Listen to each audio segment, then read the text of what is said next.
Hoi hoi and welcome to the end of yet another macro module. There's a lot of stuff to deal with as far as tax cuts were concerned. There's a lot of material, a lot of stuff going on, and a lot to unpack in general. So if you haven't done so already, I would strongly recommend taking a little time, going back through your notes, going back through the presentation and the textbook readings to make sure that you really have yourself squared away as far as tax cuts are concerned. Again, there's an awful lot of stuff going on to keep track of, but it is essentially what it is.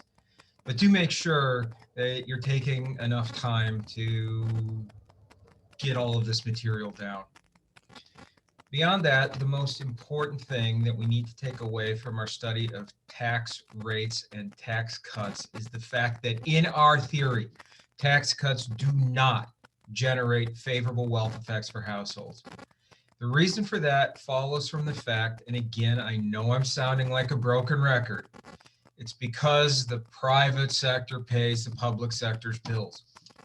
As long as we acknowledge and understand that, there is no expansionary policy, tax cuts, increases in government spending or transfers, no expansionary policy whatsoever that is going to create a favorable wealth effect for households.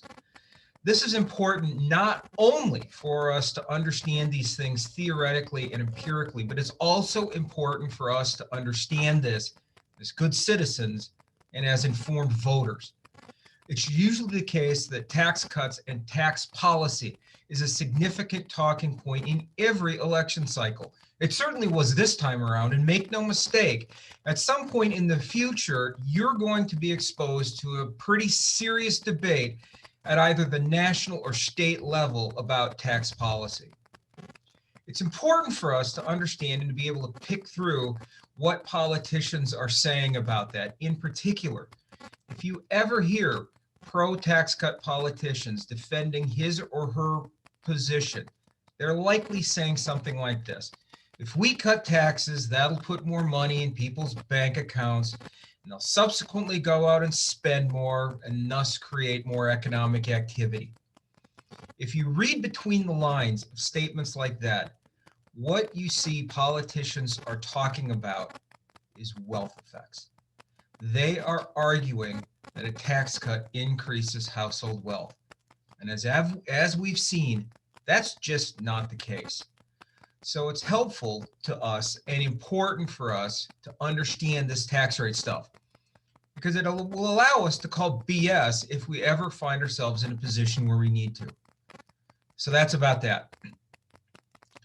Looking ahead, in our next module, we'll begin the process of relaxing our assumption about a government balanced budget constraint each and every period. We're going to start looking at the implications of the public sector acquiring some debt and being able to borrow. Meantime, take good care of yourself. Please keep posting on those discussion boards. It's helpful for your own learning and for your classmates' learning. I hope everyone is happy and healthy and hanging out and still getting smarter. For me personally, I'm making sure to drink plenty of fluids. That's it. Take care. I'm out.